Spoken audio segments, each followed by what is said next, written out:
Bonjour, bonjour à tout le monde.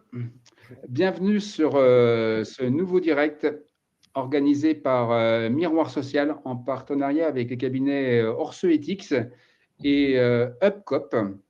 Donc, c'est un grand plaisir ce matin de vous retrouver pour le premier épisode du cycle Parle à ma RSE, lancé par Miroir Social.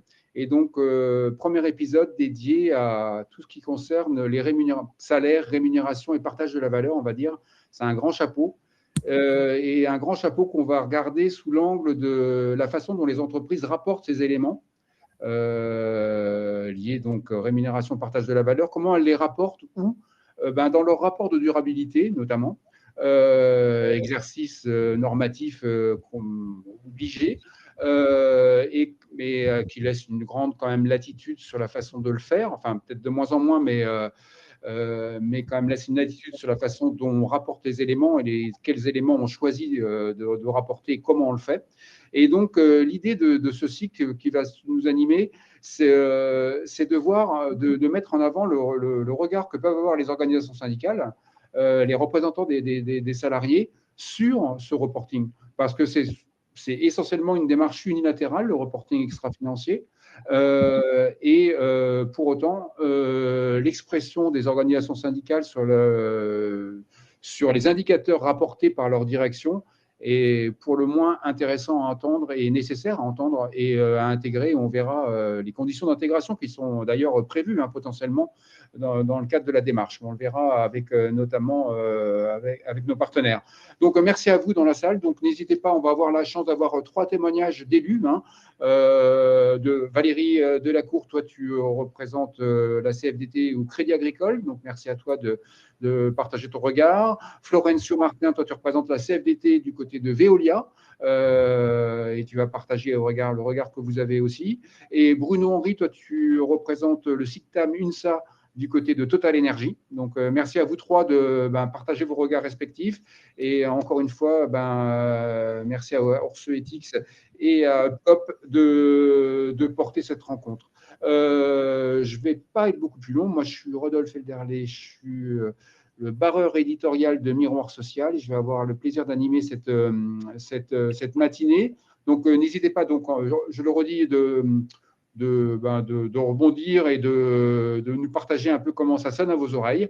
Et je ne vais pas être beaucoup plus long et je vais passer la parole à Nadji. Nadji Goubi, toi, tu es donc consultant chez Orseethics et c'est toi plus précisément qui est en charge un peu de tout l'accompagnement sur toute la partie reporting et les incidences et comment les élus peuvent potentiellement s'en saisir, enfin potentiellement peuvent s'en saisir. Le cadre qui est prévu pour ça, dans le cadre des gros mots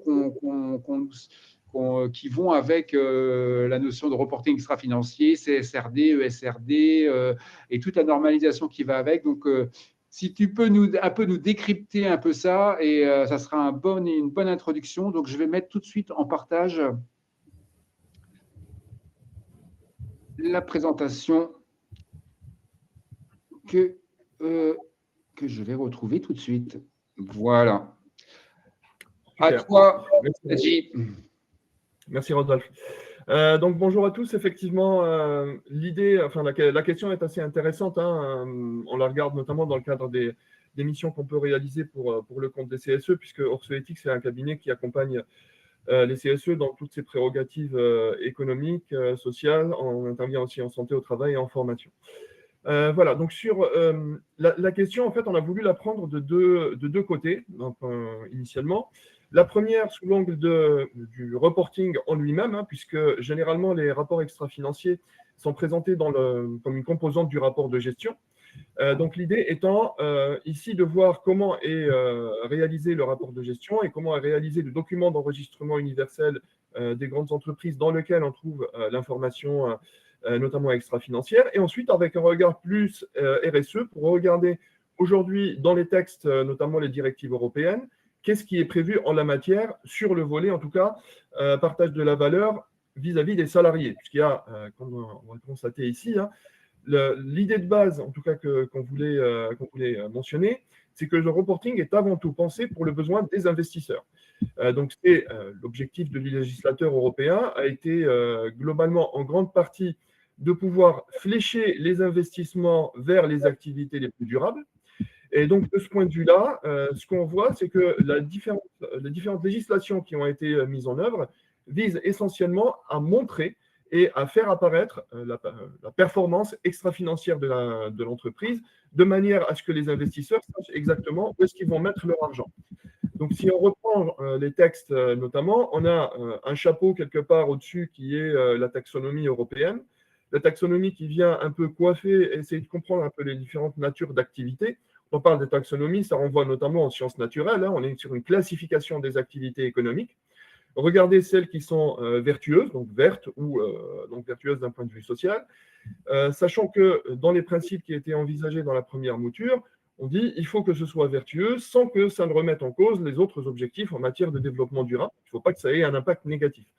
Donc ça, c'est le volet taxonomie qui coiffe la totalité du dispositif.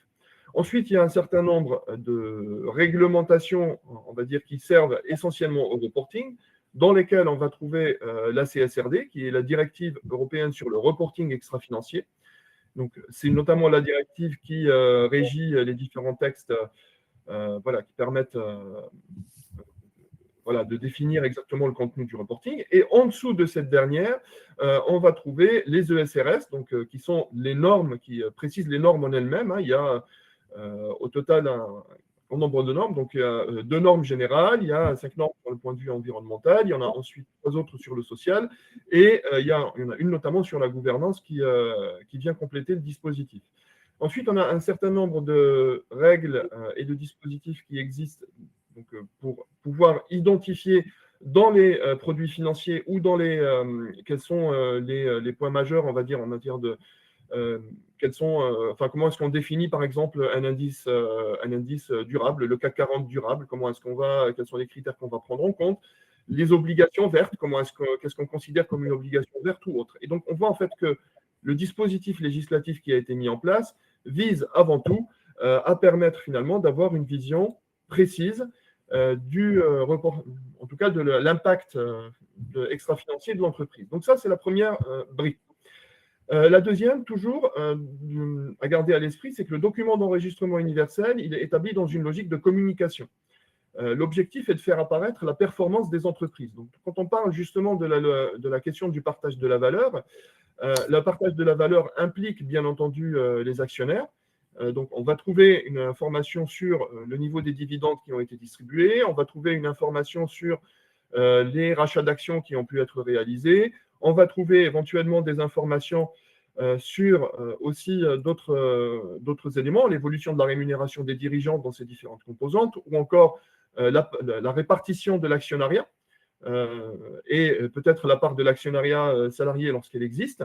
Mais ça aborde relativement peu la problématique, en tout cas, du partage de la valeur vis-à-vis des salariés, au-delà de la rémunération des dirigeants. Donc, ce qu'on voit notamment dans les obligations de la CSRD et qui vous est projeté ici, c'est que, alors, pour le coup, c'est la norme ESRS S1, donc, qui parle des effectifs de l'entreprise, qui définit le contenu de ces éléments-là. Et il y a 2 notions qui sont importantes. La première, c'est celle du salaire décent. Donc, le salaire décent, c'est est-ce que tous les salariés perçoivent un salaire? C'est la question à laquelle on cherche à répondre, c'est est-ce que tous les salariés du groupe perçoivent un salaire décent? Et si ce n'est pas le cas, quel est le pourcentage des salariés qui en perçoivent moins? Donc, ça peut être défini soit par la loi, donc en l'occurrence en France, c'est le SMIC, ou éventuellement la convention collective qui peut donner un niveau supérieur. Et dans les pays où on ne peut pas le définir, on n'encadre pas cette notion, et bien c'est des benchmarks éventuellement qui vont permettre de le définir. La deuxième notion, c'est la question des écarts de rémunération, vus de deux manières différentes, entre hommes et femmes, qu'il est possible soit de calculer par catégorie de salariés, cadre non-cadre d'un côté, ou par pays secteur, et sinon, c'est entre la personne la mieux payée de l'entreprise et la rémunération médiane pour voir un peu les écarts et les amplitudes de rémunération dans l'entreprise, sachant que globalement, il y a pour les entreprises de plus petite taille des normes volontaires qui vont être mises en place et qui pour le moment prévoient peu ou prou les mêmes indicateurs, en tout cas sur la dimension de salaire décent et sur les écarts de rémunération hommes-femmes. Donc voilà, ça c'est pour les éléments liminaires, en tout cas sur le reporting. Ensuite, à quoi ce reporting-là peut servir éventuellement pour les représentants du personnel? C'est une question qui est assez intéressante parce que globalement, on parle d'un rapport qui est réalisé au niveau du groupe, avec quelques questions juridiques qui demeurent. Hein. Est-ce que c'est la maison mère du groupe qui est consultée? Est-ce que c'est chacune des filiales qui sont dans les groupes qui sont consultées? Là, pour le coup, de l'expérience qu'on a pu voir, et puis comme les textes ne sont pas suffisamment précis, on a un peu de tout. Il y a des entreprises ou des groupes qui choisissent plutôt de consulter la maison mère, d'autres qui choisissent de consulter finalement toutes les filiales au sein de cette dernière. À minima, le CSE de la maison mère, à notre sens, doit être consulté, sachant que la consultation du CSE sur le rapport final est un élément que normalement l'auditeur demande dans le cadre de son audit des rapports de durabilité. Donc, il sert à quoi ce rapport? Il sert essentiellement à l'heure actuelle à se comparer, en tout cas avec les données dont on dispose, hein, puisqu'il y a un certain nombre de choses qui existent et qui sont communiquées aux élus de CSE, notamment si on prend le volet social, le bilan social, les documents qui présentent les écarts de rémunération hommes-femmes, donc le bilan de situation comparée, etc. Donc tous ces éléments-là permettent une appréciation assez fine de la situation de l'entreprise et par contre, on dispose d'informations au niveau du groupe qui permettent relativement de se comparer. Donc, dernier point sur lequel je souhaitais insister, c'est qu'on parle beaucoup de cette consultation sur le rapport CSRD et on oublie parfois de parler du fait que le reporting tel qu'il est pensé aujourd'hui au niveau européen, il est pensé dans une logique relativement proche finalement d'un certain nombre de textes volontaires, notamment le GRI et ISO 26000, puisque on cherche finalement à inclure les parties prenantes dans la discussion sur la constitution du rapport de durabilité. Donc, puisque là, pour le coup, on a des parties qui sont intéressées et des parties qui sont des utilisateurs des déclarations de durabilité, donc les rapports extra-financiers, pour être plus précis, pour reprendre quelque chose que tout le monde voit à peu près. Globalement, hein, le texte précise ces deux catégories, donc les parties intéressées touchées d'un côté qui doivent être consultées, et de l'autre aussi les utilisateurs des déclarations relatives à la durabilité. Donc, il y a une très forte suggestion pour qu'on puisse les inclure dans ce qu'on appelle l'analyse de matérialité. J'en dis juste quelques mots, puisque l'analyse de matérialité aujourd'hui dans le rapport de durabilité, c'est le fondement qui permet justement de déterminer quels sont les points de reporting sur lesquels l'entreprise va devoir communiquer. Donc, elle va prendre dans la checklist des différents indicateurs qui sont référencés dans les règles européennes, et elle va dire cette thématique est pertinente pour moi, celle-ci est pertinente pour moi, celle-ci n'est pas pertinente. Et comment on fait ça? On fait ça au travers d'une analyse de matérialité dans laquelle il est très fortement suggéré d'intégrer les parties prenantes, sachant que, bien entendu, les salariés et leurs représentants sont au premier chef de ces dernières, lorsqu'on regarde aussi par rapport aux différents textes dont ils se sont inspirés, comme je disais, ISO 26000 et GRI.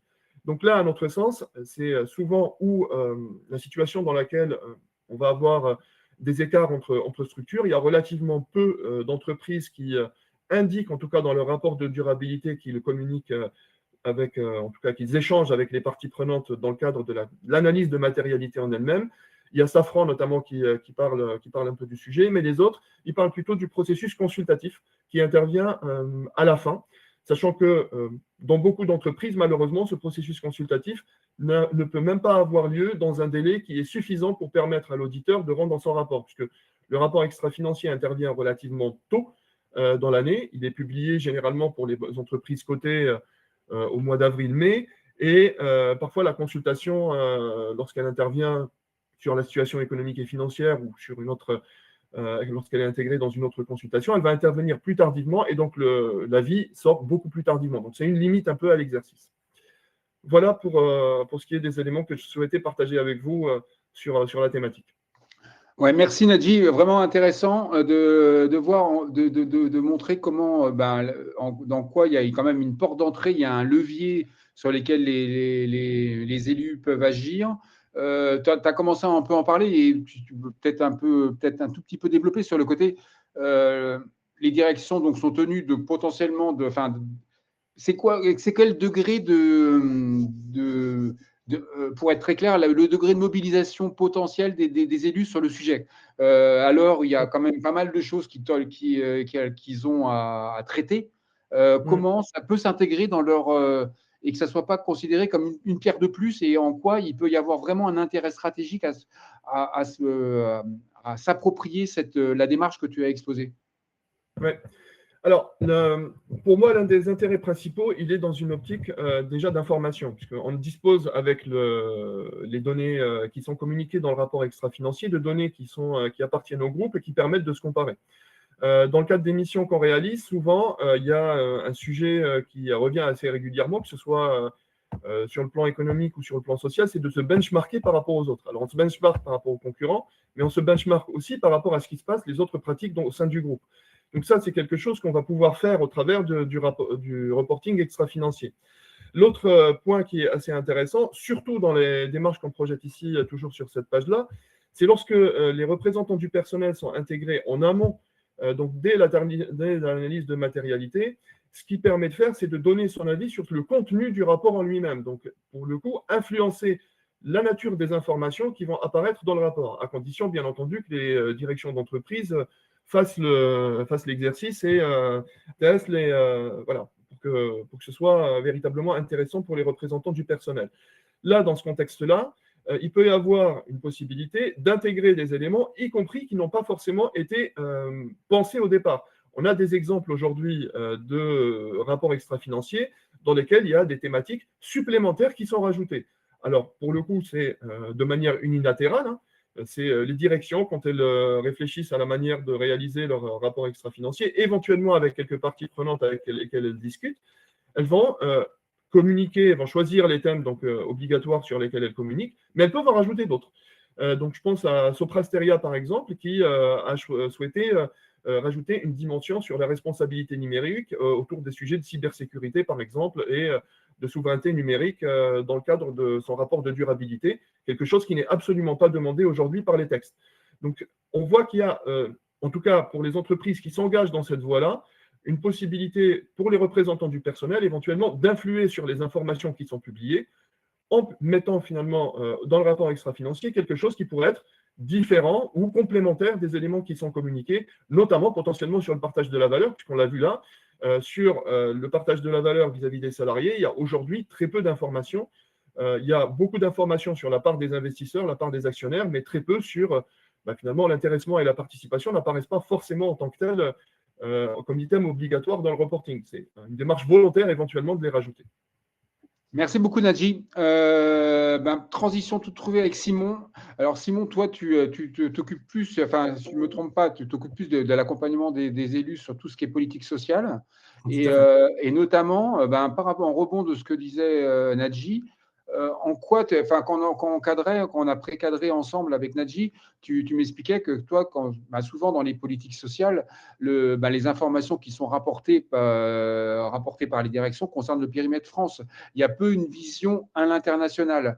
Et donc, ça m'amène à la question, est-ce en quoi des élus, même dans un groupe international d'un CSE en France, peuvent se sentir légitimes à donner un avis, notamment sur un rapport de durabilité qui concerne un groupe qui est dans le monde entier et où la France va représenter 20% des effectifs.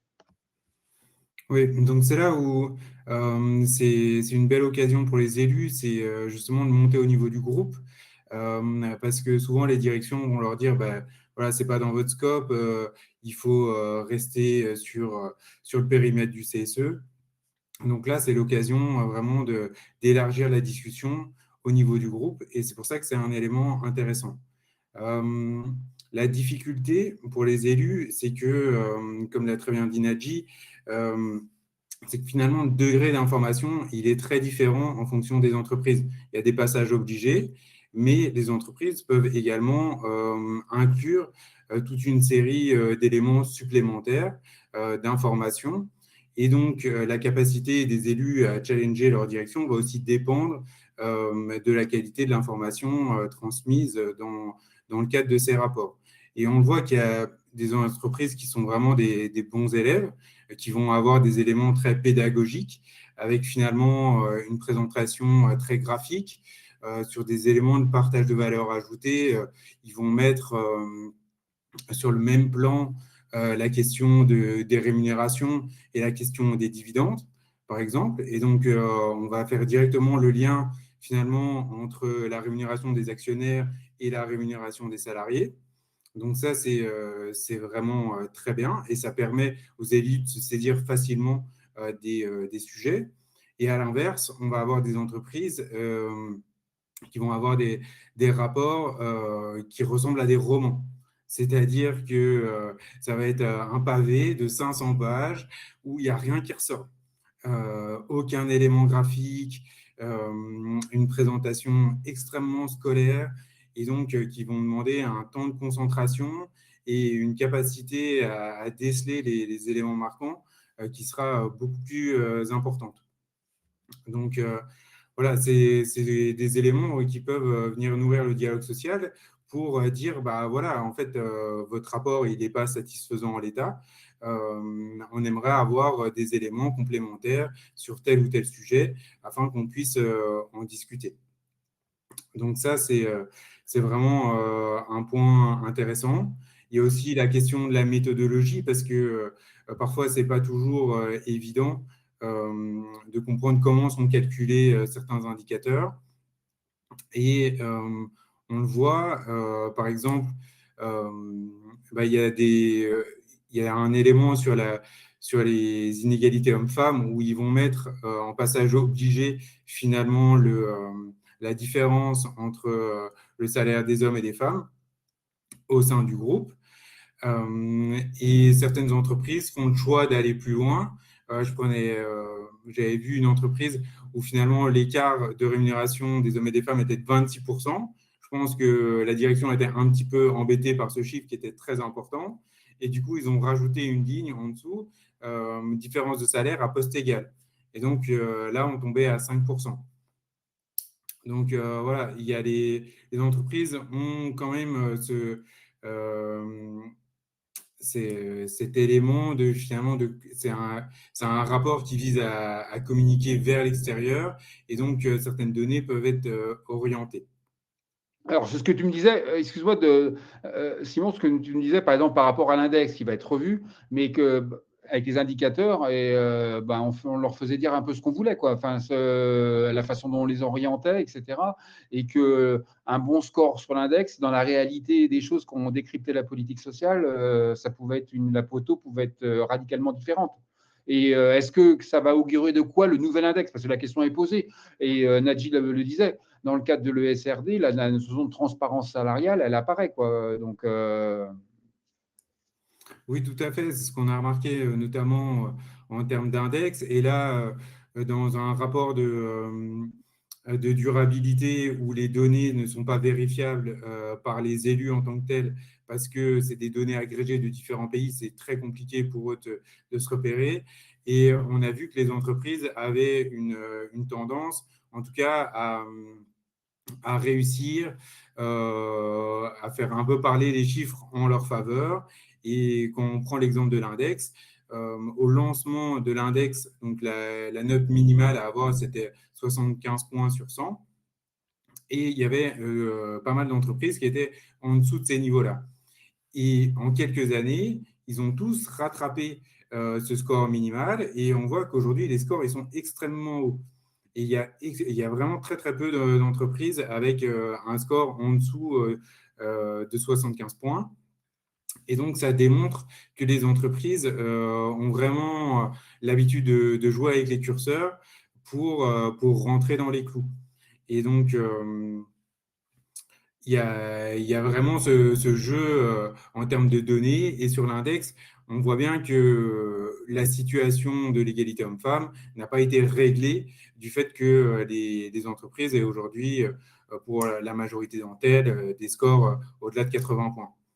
Donc, on peut espérer que ça change un petit peu avec la nouvelle disposition européenne sur la transparence des rémunérations.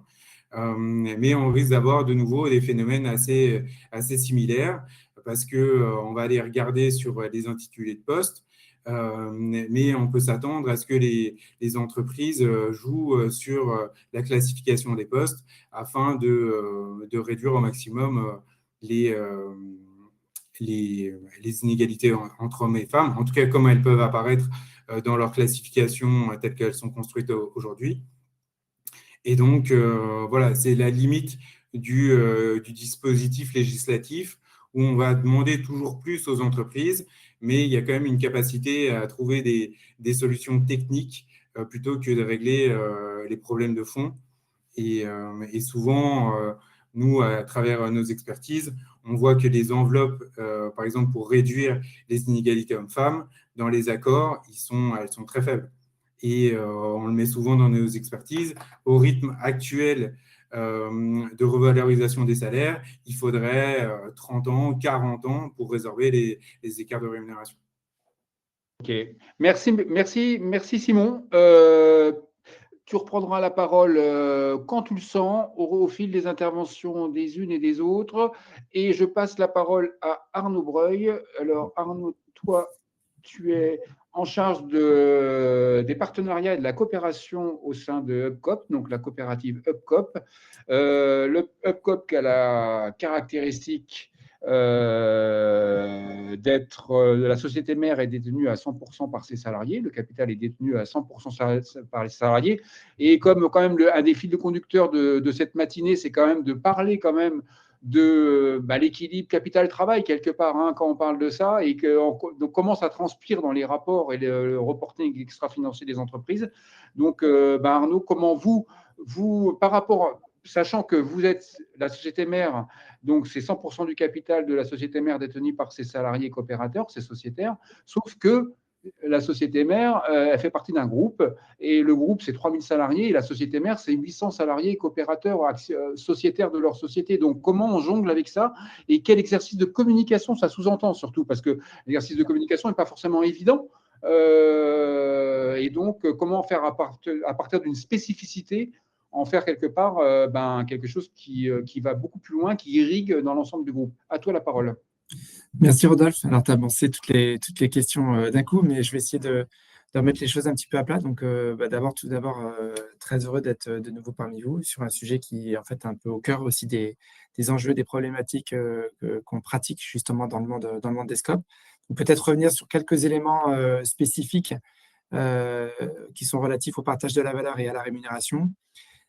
Puisqu'effectivement, tu l'as dit, une SCOP, c'est par définition une entreprise dont le capital est majoritairement, donc à 51%, détenu par ses salariés.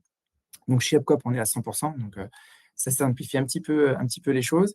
Et on a cette autre particularité, c'est qu'effectivement, en plus de notre maison mère, donc société coopérative détenue à 100% par ses salariés, c'est qu'au cours de notre histoire, on a un peu plus de 62 ans d'histoire aujourd'hui, c'est qu'on a pu se développer à l'international. Et donc, aujourd'hui, on a effectivement des filiales dans une bonne vingtaine de pays dans le monde, donc du Brésil au Mexique, en passant par la Turquie, un peu au Maghreb, au Maroc et en Tunisie.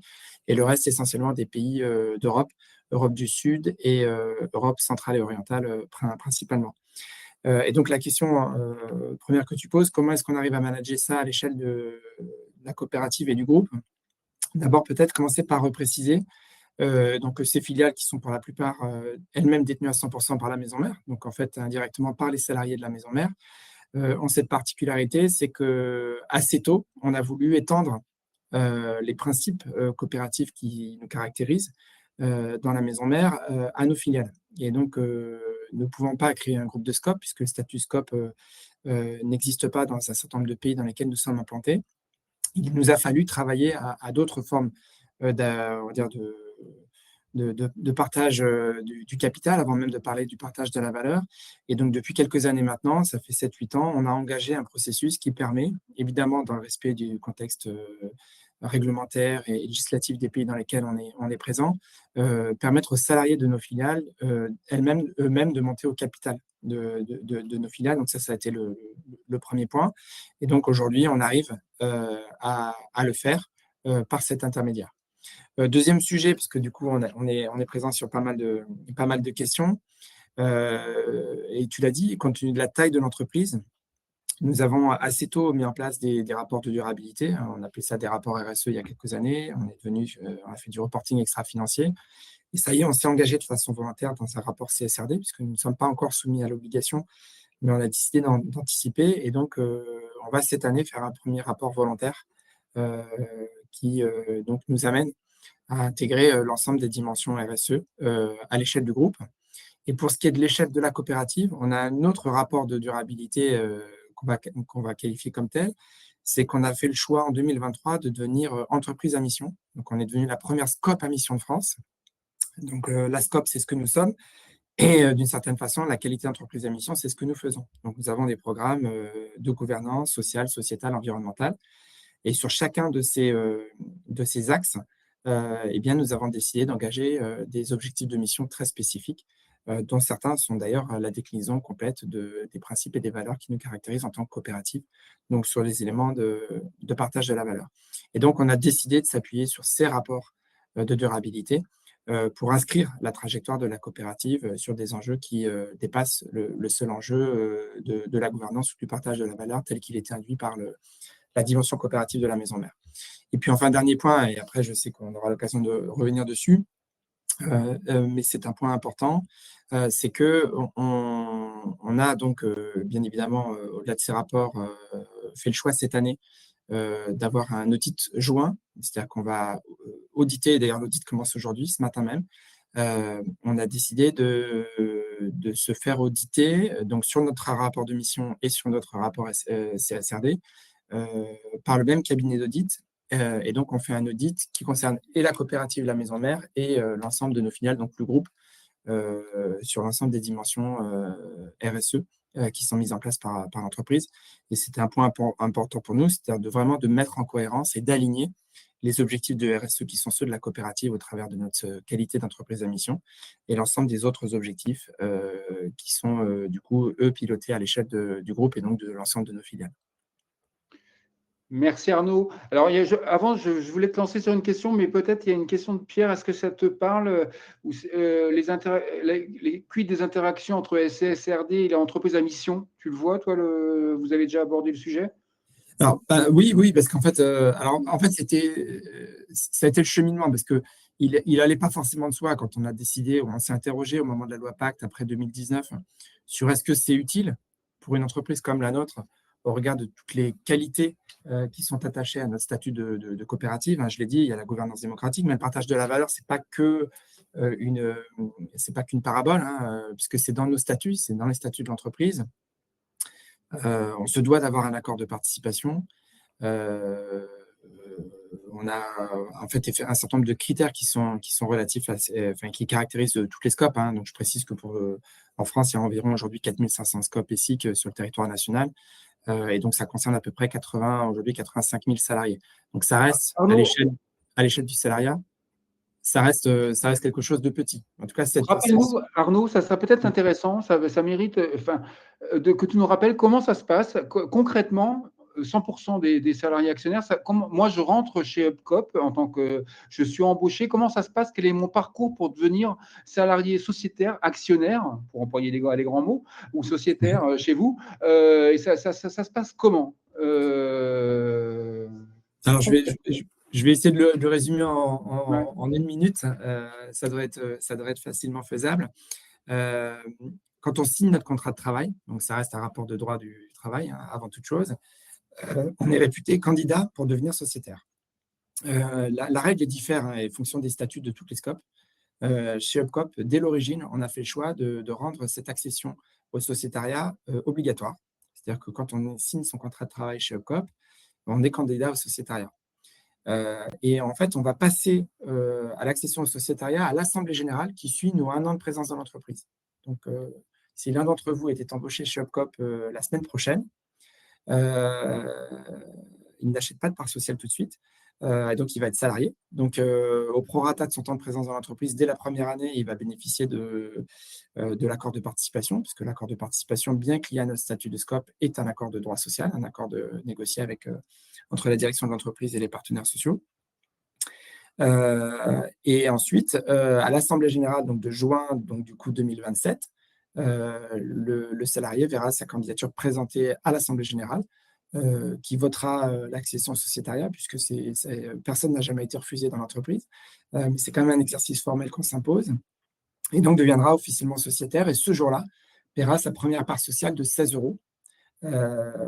Et donc, deviendra sociétaire et aura le même droit de vote que les salariés qui qui ont le montant maximal de parts sociales dans l'entreprise qui s'élève à 46 000 euros. Donc, et l'acquisition de ces parts sociales est assez indolore, puisque en fait, on prend 50% de la valeur de notre accord de participation pour acheter nos parts sociales. Donc, ce n'est pas prélevé sur salaire. Donc, tant que l'entreprise a des résultats, ça nous permet d'acheter les parts sociales. Donc, je réfute le terme d'action, bien évidemment, puisqu'elles n'ont pas vocation à évoluer et que la part sociale qu'on détient n'a pas vocation à être spéculée sur les marchés. Alors, dernière question, après, parole aux élus, mais ça induit quoi en termes de politique salariale, cette approche-là, au sein de la société, de la coopérative, mais au-delà, en termes de l'approche salariale? Alors, en fait, il n'y a pas. J'ai coutume de dire qu'on est une entreprise pas comme les autres, de par les règles que j'ai indiquées, mais on est une entreprise comme les autres. Et donc, les rapports sociaux dans une scope, surtout une scope de la taille de la nôtre, à près de 700 salariés, on a bien évidemment un CSE. Donc, en plus des salariés, puisque le conseil d'administration est composé de salariés qui sont élus par les salariés sociétaires tous les 4 ans, mais on a aussi une représentation du CSE au conseil d'administration. Et on a notre CSE a toutes les prérogatives habituelles et usuelles qu'un CSE peut avoir. Et on a aussi d'ailleurs un comité d'entreprise européen qui, lui, a des compétences un peu supérieures à celles qu'un comité d'entreprise européen a habituellement, puisqu'on a mis beaucoup d'éléments qui, normalement, relèvent de la simple information dans la consultation. Ce qui a été aussi une façon d'impliquer de façon un petit peu plus renforcée les salariés de nos filiales des différents pays européens. Donc, une fois que j'ai dit ça, je n'ai pas répondu à ta question. Donc, du coup, de fait, tous les éléments qui sont rattachés à la rémunération sont chez nous des éléments qui ne sont pas sujets à tabou, puisqu'on a toujours revendiqué le fait d'avoir, par exemple, une échelle de rémunération qui était réduite. Et si on se compare avec des entreprises qui sont concurrentes à la nôtre, on a des échelles de rémunération qui vont de 1 à 200 ou à 250. Nous, on est de 1 à, je crois, au dernier rapport, on était de 1 à 14 entre le salaire le plus élevé de l'entreprise et le salaire le moins élevé. Mais en tout cas, pour tout ce qui touche aux éléments de rémunération, on a aussi, et c'est important, très peu de salaires au SMIC. Et je crois que les salaires les plus bas de l'entreprise sont à un SMIC 1,4 ou 1,5 SMIC, ce qui permet d'avoir aussi un resserrement des échelles de rémunération en fonction des responsabilités dans l'entreprise.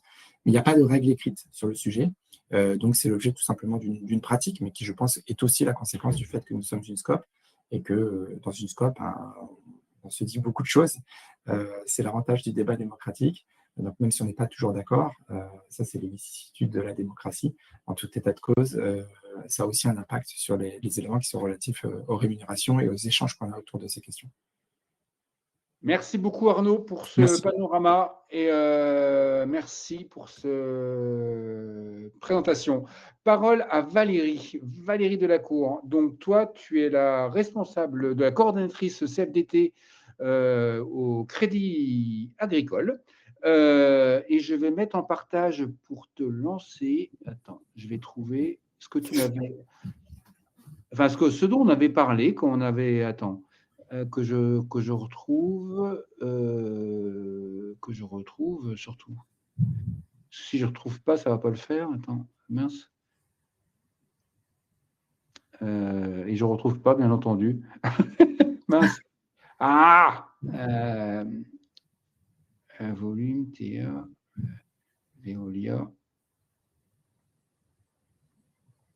Oh, je ne retrouve plus ta page. Ouais, excusez-moi, je ne vais pas non plus. C'est pas la mienne, hein, Rodolphe. Non, ce n'est pas la tienne. C'est pas la tienne. Mais c'est celle de la direction, et je retiens l'argument qui a été donné, enfin l'explication qui a été donnée, hein, c'est que c'est vraiment un exercice qui est fait de façon unilatérale par les directions de nos entreprises. Ouais, et sauf que ça m'agace. Bon, écoute, on va pas non plus, je sais pas. Parce qu'en fait, je voulais lancer quelque part. Bon, ben, je te lance et après, j'essaie de la retrouver entre-temps. C'est pour toi, ben, ça a été un peu présenté par comment on présente le partage de la valeur au Crédit Agricole, hein, dans le reporting qui vous est présenté. Toi, tu penses que, en quoi ça peut nourrir, ça illustre la réalité du dialogue social et ce qu'on peut en faire et comment les bras de levier que ça représente. Ben pour toi, c'est pas tout à fait l'approche que ça Ah, ça te parle modérément, mais ça serait mieux de le voir. Oui, la notion de distribution de la valeur. Donc, écoute, je te laisse illustrer la chose et Oui, comment voilà, à toi. Je vais essayer d'expliquer un peu ça. Donc, alors déjà, quand même dire que le groupe Crédit Agricole, c'est un groupe qui est un peu compliqué. Parce que même le directeur général du groupe le dit, c'est un groupe uni mais décentralisé. Donc nous, par exemple, au sein du groupe Crédit Agricole, ce qu'il faut savoir, c'est qu'on a 21 rapports de durabilité qui ont été publiés. Et que donc, du coup, il y a un rapport de durabilité Crédit Agricole SA, qui est une espèce de rapport de durabilité chapeau, parce que Crédit Agricole SA, c'est l'organe qui est coté en bourse et qui donc est censé, voilà. Mais chacun de nos métiers, dont aussi 13 caisses régionales on a 39 caisses régionales qui sont des banques autonomes et vraiment indépendantes sur leur territoire. Il y en a 13 qui ont des CCI et des CCA, c'est des structures de capital un peu particulières, et donc ils ont été aussi obligés de publier ces 13 caisses régionales un rapport de durabilité. Et ce qui se passe, c'est que même nous, à l'intérieur de notre groupe, avec les 21 rapports de durabilité, on est confronté à une hétérogénéité de présentation des rapports de durabilité, même si en centrale, donc dans l'organe central où je suis, la CFDT est également présente, il y a des équipes qui travaillent en centrale et qui donnent des consignes pour que les choses soient présentées de façon assez alignée, mais comme chaque métier est indépendant, en fait, ils greffent par-dessus leurs particularités et leur volonté de présenter les données d'une certaine manière. Voilà, donc on se retrouve, voilà, donc juste pour aussi la petite histoire, c'est que pour pouvoir comparer les rapports de durabilité aussi externes, on a des équipes d'experts chez nous qui sont en train de développer un outil d'intelligence artificielle pour pouvoir comparer les rapports de durabilité avec efficacité, on va dire. Et en fait, nous, au niveau du CSE, quand on a été consulté, on a demandé à pouvoir bénéficier aussi de cet outil, parce que ça nous serait utile, même en interne, du coup, avec cette hétérogénéité de rapports que nous avons. Et donc, dans le rapport de l'organe central, effectivement, il y a une page que Rodolphe recherche, qui est la page 52, et qui ne parle pas du partage de la valeur, qui parle de la distribution de la valeur. Et là, voilà, elle arrive. Alors, on va dire nos collègues sont plutôt bons élèves parce qu'ils ont fait un graphe. Voilà, ils ont organisé la matière de façon un peu structurée, mais c'est un peu, un peu sec comme matière, surtout sur la partie, la dimension des salariés, des collaborateurs. Et on voit bien que la valeur, elle est distribuée. Alors, on est quand même en première ligne, les collaborateurs, mais il y a bien entendu des gros paquets. Alors, il y a même les fournisseurs, les actionnaires, et puis des rubriques autres. Et donc, en fait, dans tout ça, nous, on ne sait pas trop ce qu'il y a. C'est une matière qui, pour l'instant, n'est pas encore très claire pour nous. On sent bien qu'on va devoir monter en compétence là-dessus. On a rendu notre avis sur ce document en septembre seulement, pour l'année 2025, parce que ça nous a pris du temps de rentrer dans cette nouveauté, parce que c'était le premier exercice. Et on s'est surtout concentré, nous, sur ce premier exercice, pour voir si effectivement toutes les rubriques étaient couvertes. Et donc, en regardant, on s'est rendu compte, par exemple, que Crédit Agricole avait fait le choix de ne pas répondre sur la dimension biodiversité. Donc, c'est une alerte et on espère que ça sera couvert l'année prochaine. Voilà. Donc, nous, on a fait ce premier exercice, on a planté le décor, on va dire ça comme ça, et on a demandé, mais j'entends que ça risque d'être un sacré challenge, on a demandé à être consulté sur ce document en amont de sa publication, là, sur ce début 2026, Effectivement, là, comment dire, j'ai discuté avec le président de la commission économique chez nous, ça va être intégré effectivement à la consultation stratégique et financière, et ça arrivera certainement seulement en mai-juin. Donc, si c'est publié en avril-mai, enfin, on aura forcément un décalage. Et donc, moi, ce que je me dis, c'est que dans cet exercice-là, si nos dirigeants ne nous associent pas en amont à la construction du document, on sera toujours a posteriori. On ne sera jamais en amont de la publication. Voilà. Et à ce stade, moi, ce que j'en vois, c'est que la direction générale n'est pas du tout mature ou volontaire, je ne sais pas comment il faut le dire, pour nous associer en amont sur la rédaction de ce document. Et pour autant, là, pour le coup, parce qu'il y a des élus qui sont surchargés, il y a des priorités diverses et variées qui n'ont pas la capacité de… Et vous êtes en demande. Oui, nous, on est en demande, oui, tout à fait, mais parce que, comment dire, on est assez nombreux, ça comme ça, et on peut se répartir les sujets. Ok. Alors, j'ai quand même réussi à passer quand même la petite slide dont on avait parlé. Et Oui. il y a le sujet quand même qui transpire dans le reporting du Crédit Agricole, c'est l'actionnariat salarié, la volonté de le développer. Là, vous êtes à 6,5% du capital est détenu par les salariés, avec une décote de 20%, avec un plan d'action, une augmentation de capital réservé aux salariés chaque année avec une décote de 20%, et petit à petit, ça augmente. Comment, toi, tu caractérises un peu l'approche, la communication de la direction, en sachant que vous, revendication CFDT, alors je ne sais pas dans quelle mesure elle est partagée, vous demandez un plan d'action gratuit. Le dernier date de 2010, mais en fait, il a été mis en place effectivement en 2013. Et depuis, il n'y a plus rien eu. Il y a simplement des augmentations de capital réservées aux salariés, mais avec une décote. Pas d'actions gratuites. Des actions gratuites peut-être par ailleurs pour autant pour les cadres de direction. Et donc, vous demandez un plan d'action gratuit, notamment. Et voilà. Oui, alors ça fait donc depuis quasiment 2015 que tous les ans, on fait une déclaration, on redemande un plan de distribution gratuite, d'action gratuite pour tous les salariés. Alors, c'est tous les salariés du groupe.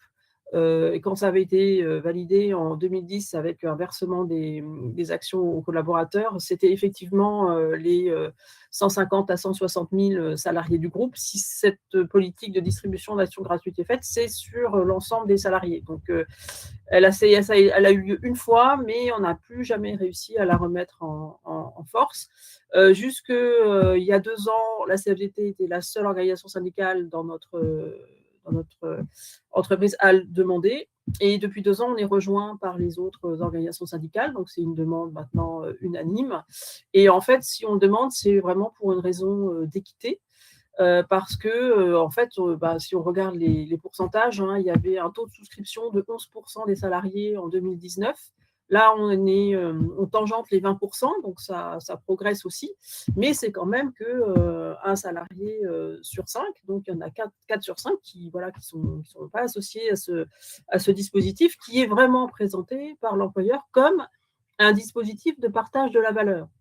Et en fait, nous, en regard CFDT, ça ne nous convient pas du tout. On ne voit pas pourquoi le partage de la valeur serait fait qu'avec 20% du collectif et non pas 100%. Et donc, on arrive sur cette demande d'action gratuite pour toucher 100% du collectif. Là, j'ai regardé, le taux de souscription moyen en apport personnel, il est de 8 000 €. Donc, c'est quand même pas neutre. Il faut avoir une capacité à investir dans son entreprise. Donc, il y a un taux d'effort qui est pour certains, pour 4 collègues sur 5, trop fort. Et donc, ils ne bénéficient pas de ce dispositif. Et il y a un autre point, Valérie. Là, tu parles en moyenne, mais ça fait des années, a priori 2 ans, que tu demandes vous demandez à vouloir mieux connaître le profil de l'actionnaire, du Tout à fait. salarié actionnaire, pour Voilà. savoir. Et ça, la direction est assez avare d'informations. Pour l'instant, elle est totalement réticente à nous communiquer le profil type de du salarié actionnaire. Et nous, on voit bien, rien qu'avec ce que j'ai dit, les 8 000 € d'apport personnel moyen, on se dit qu'en plus, le partage de la valeur, il est censé être ouvert, parce qu'il le présente comme ça, à presque 100% des salariés. Et en fait, il n'y en a que 20% qui en bénéficient. Et on pense que c'est des cadres dirigeants qui ont déjà des actions gratuites par ailleurs. Donc, c'est un partage de la valeur qui est très centralisé et qui converge toujours vers le même type de population. Et donc, nous, on a demandé à bénéficier de ce profil type de l'actionnaire salarié. Et oui, la direction est très, très réticente à nous communiquer parce que je pense que le paysage qu'ils nous présenteraient serait un peu particulier. Ils n'ont pas envie de l'afficher. Ouais. Donc, on est monté au comité des rémunérations du conseil d'administration. On est vraiment, depuis 2 ans, là, en échange constant. Donc, on progresse, mais vraiment à vitesse d'escargot. On arrive à obtenir des petites avancées, mais pour l'instant, le job n'est pas encore fait, quoi. Alors, il y a un point, Valérie, qui apparaît, c'est que là, pour la première fois au Crédit Agricole, il y a eu dans le cadre de la NAO, de la politique salariale, il y a un PV de désaccord. La politique salariale, comme tu me disais, vous n'êtes pas non plus, il y a notamment au niveau des agences, là, le niveau des salaires, même s'il est au-dessus du salaire minimum, etc. Vous notez, les équipes CFDT, une forme de paupérisation, même pas une forme, une paupérisation d'une frange de salariés. Et tu me disais, par exemple, notamment une part de salariés qui augmente, la part des salariés qui est éligible à la prime d'activité qui augmente, parce que quand bien même le salaire ça pourrait être considéré comme satisfaisant, au regard de la situation économique, etc., quand il n'y a qu'un salaire dans le couple, etc., dès lors qu'on vit en Ile-de-France ou un truc, ça ne le fait plus. Et là aussi, la direction, donc une forme de tension. Il y a une redistribution, effectivement, via le biais de l'actionnariat qui est assez forte, qui profite à un certain nombre de personnes. Mais il y en a une autre frange de personnes qui n'en voit pas la couleur et qui, par ailleurs, au niveau salaire, la politique salariale est tendue. Donc, l'équation, elle est compliquée. Oui, alors c'est comme je l'expliquais au début, là, sur le Crédit Agricole, c'est compliqué parce que c'est pas partout pareil. Et on a des métiers dans le groupe où les grilles de salaire sont très élevées, comme dans l'organe central du groupe où on a 98% de cadres et que des cadres experts avec des rémunérations qui sont, on va dire, dans le haut du panier des rémunérations. Mais effectivement, dans la banque de réseau, que ce soit les caisses régionales ou notre autre banque LCL, dans les banques de réseau, les conseillers en agence ou les agents d'accueil, tout ça, c'est des salaires qui sont assez faibles et qui tangentent les minimaux salariaux de branche. Et donc, effectivement, on sait que, et dans certains back-office aussi, il y a des salaires qui peuvent être très faibles. Et donc, on sait qu'on a des collègues qui touchent la prime d'activité au Crédit Agricole. Et là, c'est pareil, on a demandé un inventaire parce qu'on voudrait savoir exactement combien de salariés sont bénéficiaires de cette prime d'activité et où est-ce qu'ils se situent et comment est-ce qu'il faudrait faire évaluer les grilles de salaire, parce qu'en tout cas les premières tranches, pour que on ne fasse plus appel à ce qui est quand même les caisses de l'État qui ne sont pas en grande forme aujourd'hui, et puis pour être cohérent avec une affirmation de notre ancien directeur général, qui est parti l'année dernière, mais qui disait pendant le Covid, le groupe Crédit Agricole, c'était une fierté pour nous, on ne faisait pas appel à la solidarité nationale. Alors là, avec des salaires qui sont un peu faiblards, on va dire ça comme ça, et bien malheureusement, les collègues ils sont obligés de passer par les CAF pour compléter leurs revenus. Sachant que la prime d'activité, elle va augmenter au 1er avril prochain. Là, j'ai vu que ça a augmenté de 50 €. Donc, c'est une bonne nouvelle pour les collègues qui en bénéficient. Mais nous, on considère que ce n'est pas normal qu'on ait des collègues qui soient obligés de passer par cette case-là pour compléter leurs revenus. Ok, merci beaucoup. Peut-être là-dessus, sur les histoires de paupérisation, peut-être Arnaud, je te proposais un Renaud, mais peut-être que tu veux rebondir dès maintenant là-dessus, parce que là, tu as parlé, Arnaud, en tant que UpCoop, en interne, comment vous étiez organisé, mais UpCoop aussi, si vous portez cette rencontre, c'est aussi parce que vous êtes un acteur de la rémunération globale, on va dire, et de tous les périphériques qui accompagnent le salaire direct. Et peut-être un rebond de ta part, Arnaud, là-dessus. Oui, merci Rodolphe. Oui, effectivement, l'ensemble des solutions, en tout cas un nombre important des solutions qui sont déployées par la coopérative, par UpCoop, nous positionne comme acteur partenaire du dialogue social dans les entreprises, dans les CSE, alors que ce soit à travers des NAO, donc plutôt question représentation syndicale, ou que ce soit au travers des sujets qui sont débattus au sein des CSE. Et donc, effectivement, c'est un sujet important. Et d'ailleurs, on accompagne beaucoup nos partenaires syndicaux de toutes les organisations syndicales autour de ces enjeux, de cette expertise et de ces questions, parce qu'évidemment, ils sont essentiels. On le voit aujourd'hui, les tensions sur les salaires sont assez importantes. Il est important de préciser que UpCoop, chez UpCoop, en tout cas, on ne place absolument pas la question de la rémunération globale comme étant mise en concurrence de tout ce qu'on considère complément de rémunération avec le salaire. La priorité reste la rémunération première, donc la fiche de paye, et les compléments de rémunération ne viennent que parce qu'ils correspondent à un objet social. Donc, qui va être, si on est sur la partie titre restaurant, permettre aux salariés de déjeuner sur sa pause de déjeuner, donc avec évidemment des évolutions qui ont été constatées récemment sur une transformation de l'usage du titre restaurant qui a tendance à se transformer un petit peu sous forme de titre caddie, ce que nous regrettons chez UpCoop, ce qui n'est pas le cas forcément de nos concurrents. La valeur d'émission, la valeur nominale n'est pas un soi, un tout, c'est que ça doit correspondre effectivement à un objet social. Et pour l'ensemble des dispositifs que nous déployons avec les partenaires sociaux dans les entreprises et les organisations, il est important de considérer que chacun effectivement a un objet social, il y a une raison d'être, et que les mesures d'exemption d'assiette, d'exonération de cotisation qui y sont attachées sont justement liées au respect de cet objet social. Donc ça, c'est un point important qu'il convient de rappeler, en lien notamment avec les partenaires sociaux et les organisations syndicales dans les entreprises. Donc effectivement, c'est un sujet qui est très important pour nous, parce que c'est celui, au-delà du fait qu'il conditionne notre propre chiffre d'affaires, c'est ce qui aussi conditionne l'ensemble des éléments de rémunération qui ne sont pas liés au salaire. Merci Arnaud. Parole à Florencio. Alors si Nati ou Simon, vous voyez des choses dans le chat sur lesquelles vous voulez rebondir, etc., n'hésitez pas. Hein. Florencio, ça va être l'occasion, tu vas avoir l'occasion de parler de Veolia Care, hein, qui est un peu une approche de rémunération globale, au-delà le salaire direct et qu'est-ce qu'on y met à côté pour accompagner un peu les mouvements à l'œuvre. Florencio, donc toi, tu représentes la CFDT chez Veolia.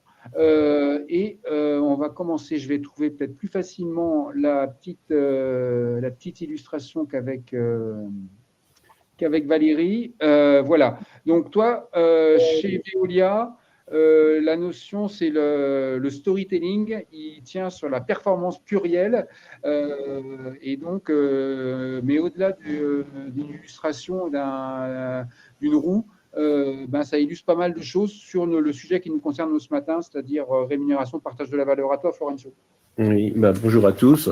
Veolia, je ne vous présente pas Veolia. Donc, Veolia se veut le champion de la transformation écologique. On travaille sur 3 métiers qui sont l'eau, le traitement des déchets et l'efficacité énergétique.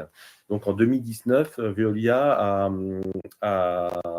suite à la loi Pacte, a mis en place sa raison d'être, hein, qui est une raison d'être assez détaillée. Et cette raison d'être s'appuie sur la performance plurielle, c'est-à-dire une série d'indicateurs, alors extra-financiers et économiques, extra-financiers, qui permettent de mesurer ce que fait Veolia sur les questions environnementales avec ses parties prenantes, qui sont les clients, la planète, enfin, il y a tout l'ensemble de ces parties prenantes, les salariés faisant partie de ces éléments-là. Et l'objectif, c'est de porter attention autant aux questions économiques, hein, des résultats de l'entreprise, que les questions extra-financières. Donc, on a pour cela je ne sais pas si tu as montré la petite boussole. Alors, je ne l'ai pas intégré, la petite boussole, excuse-moi.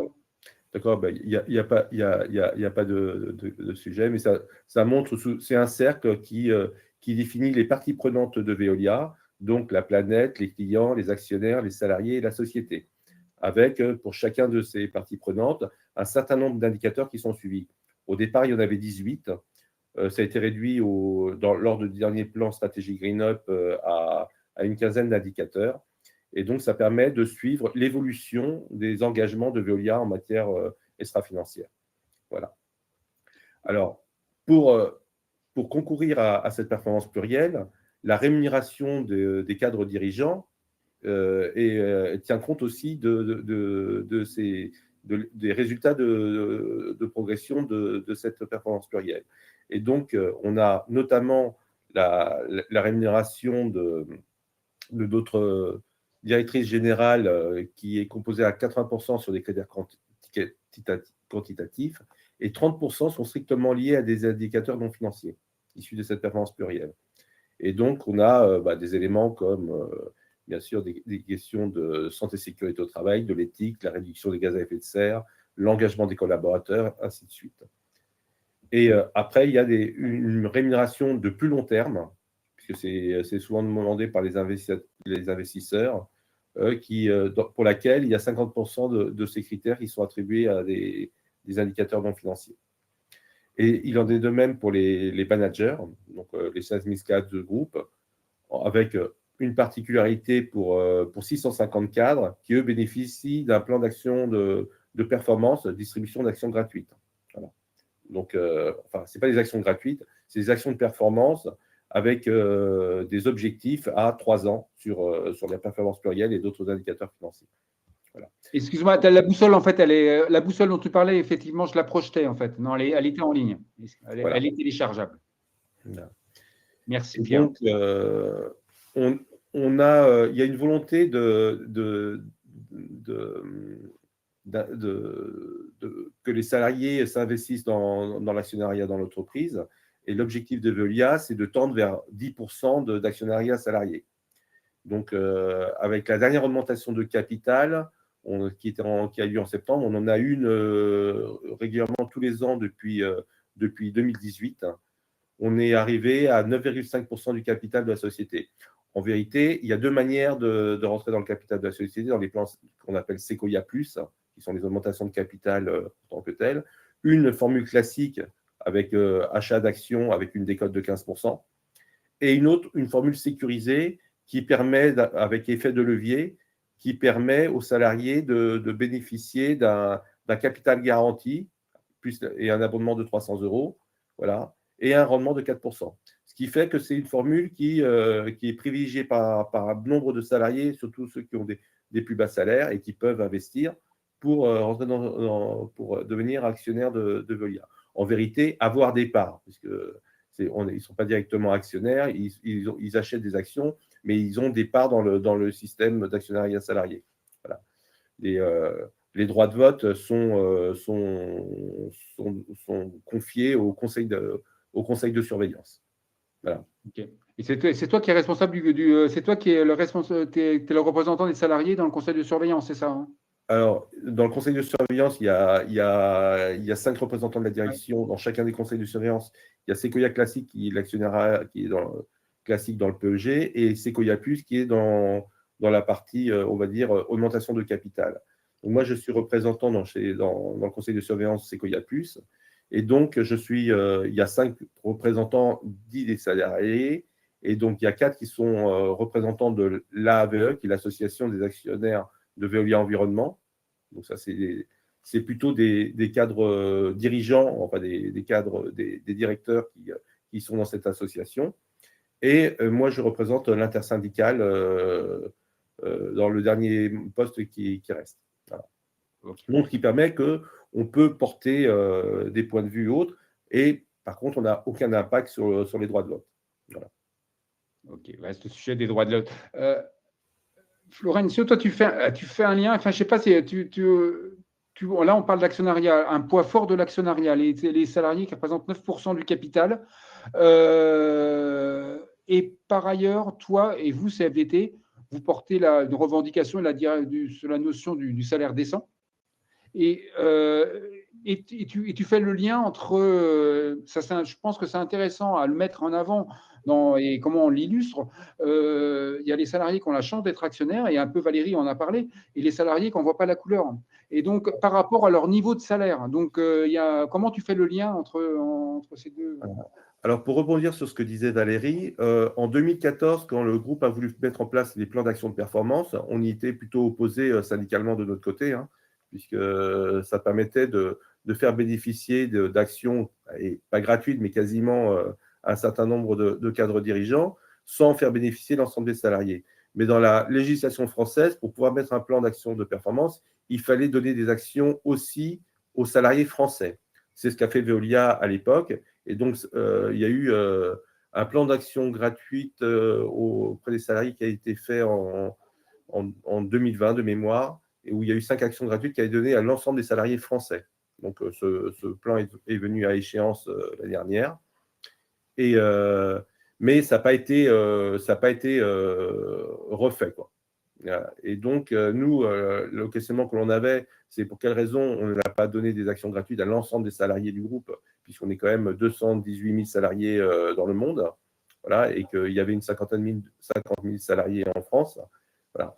Et donc, il y a finalement, dans la répartition, dans le partage de la valeur, on a, surtout dans une période où dernièrement, où les revalorisations salariales sont en deçà de l'inflation, on a un effort particulier qui est fait pour les actionnaires et pour les cadres dirigeants, et beaucoup moins pour les salariés lambda. Voilà.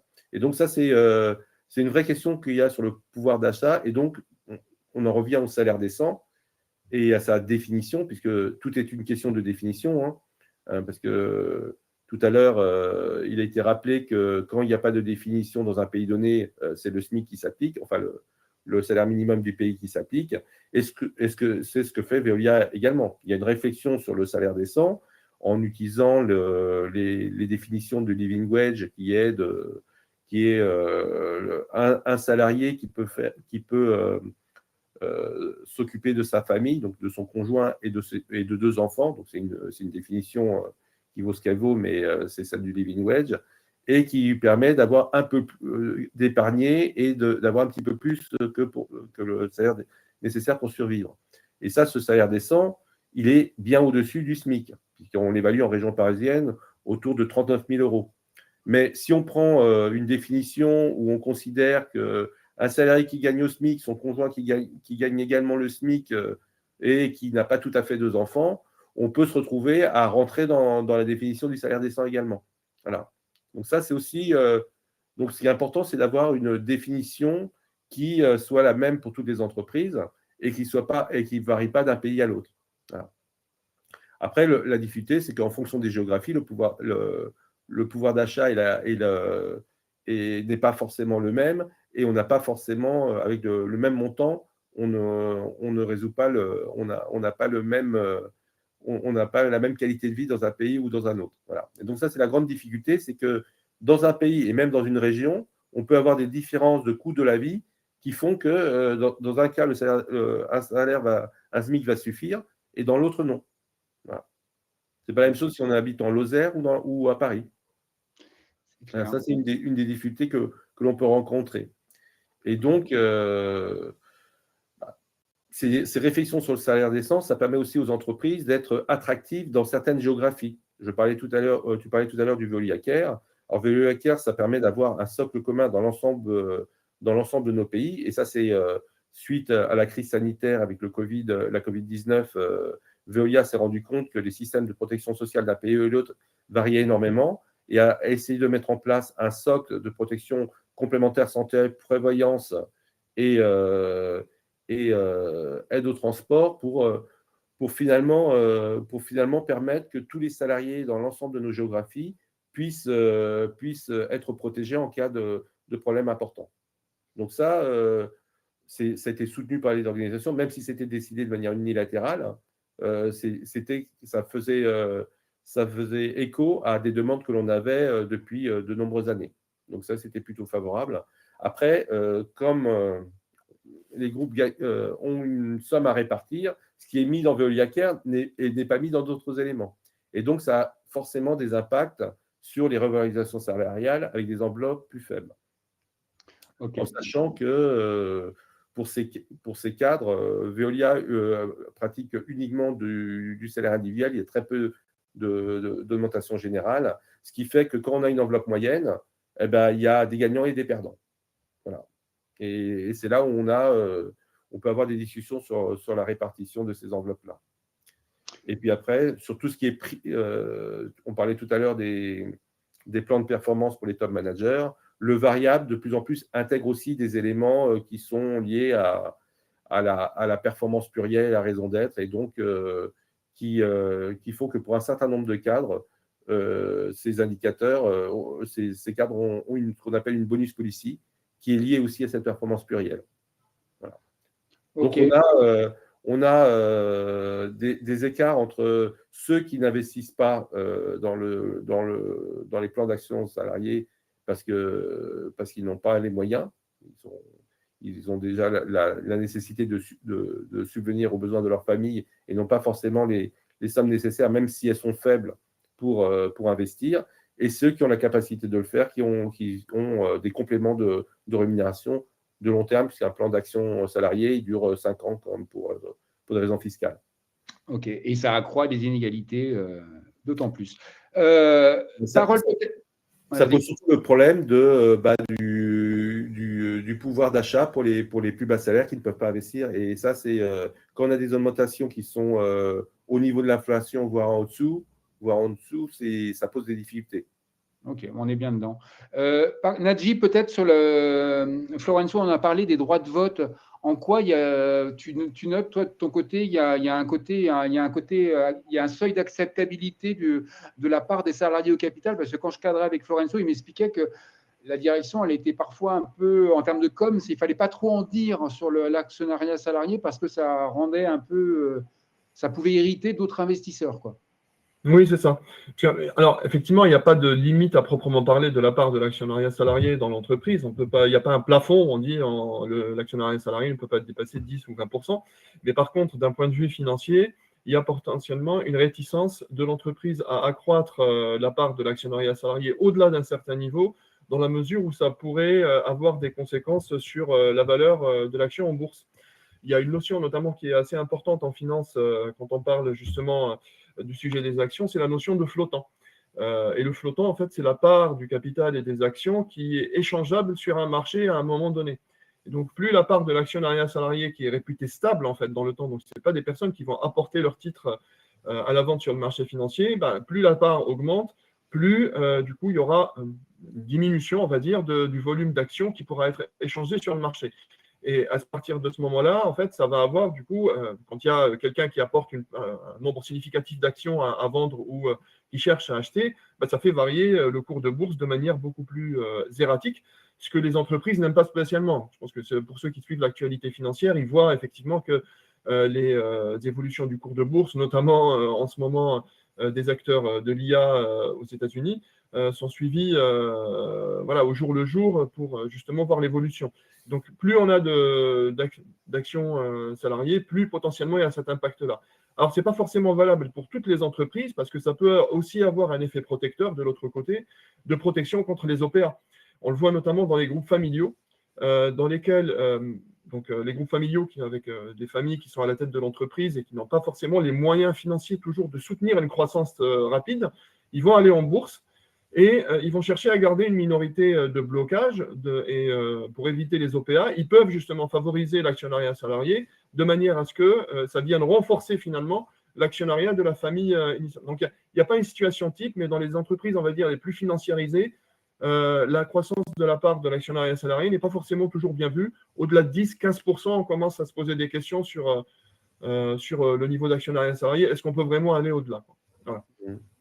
Alors, pour rebondir peut-être, Rodolphe, Veolia n'étant pas une entreprise familiale, le seuil de 10% est aussi un seuil qui est un peu limite, puisqu'il faut éviter que ça soit un système anti-OPA, et donc ça ne serait pas forcément bien vu par les autres investisseurs. Et donc, Veolia, l'année dernière, a supprimé les droits de vote doubles pour les actionnaires de long terme, notamment il y avait notamment les salariés, puisque on a des taux de détention, un plan d'action, c'est à peu près 5 ans, et souvent, il y a des salariés qui les conservent presque 10 ans. Donc, finalement, c'est un actionnariat plutôt stable par rapport aux actionnaires classiques, le flottant, qui les conserve que quelques mois au plus. Donc, ça, c'est un élément important. Et donc, il y a eu aussi une limitation à 10% des droits de vote des actionnaires salariés, de quels que soient les actionnaires qui détiendraient 10%, mais en vérité, il n'y a que les actionnaires salariés qui ont ces niveaux-là. La plupart des autres investisseurs, notamment institutionnels, sont autour de 5% pour les plus gros. Voilà. Ça donne une ligne entrée. Et pour éviter notamment des effets de dilution des autres actionnaires et qu'il y ait des réticences, Veolia a fait le choix pour l'année dernière de faire appel à des achats d'actions pour financer pour le plan d'action pour l'augmentation de capital. Ce qui veut dire que ce qui permet d'éviter de diluer les autres actionnaires également. Entendu. Parfait, merci. Parole à toi, Bruno. Alors, Bruno-Henri, toi, tu représentes le CIPTA MINSA chez Total Energy. Alors, je pense que le point clé de ton intervention, je pense que c'est quand même important de t'entendre parler sur les actions de performance et ce que ça représente chez Total Energy. Mais avant, histoire de faire une transition, puisqu'il est question de vote double et que vous, les votes doubles ont été sucrés en 2021 ou 2022, je crois, hein. Parce que justement, ça atteignait des seuils a priori jugés comme n'étant plus vraiment acceptables. Donc, ça a été revu. Si rapidement, tu peux nous rappeler là-dessus et puis revenir après sur le poids de l'actionnariat salarié qui se représente et notamment le côté hybride qu'il y a entre les actions achetées à la décote et les actions de performance qui pèsent très, très lourd. Et si tu peux nous illustrer ça, à toi. Oui, bonjour. C'est toujours difficile d'être le dernier. Néanmoins, là, ce qui vient d'être dit sur Veolia est tout à fait intéressant. Moi, je voudrais quand même rajouter de manière générale un point, parce que nous sommes une société extrêmement financiarisée, et pourtant, mécaniquement, le mécanisme de rachat d'actions massif par l'entreprise fait que, mécaniquement, eh bien, la part de l'actionnariat salarié augmente. Alors, je pourrais vous montrer un graphique d'ailleurs sur le sujet, vous l'envoyez. Et ça, on n'y peut rien.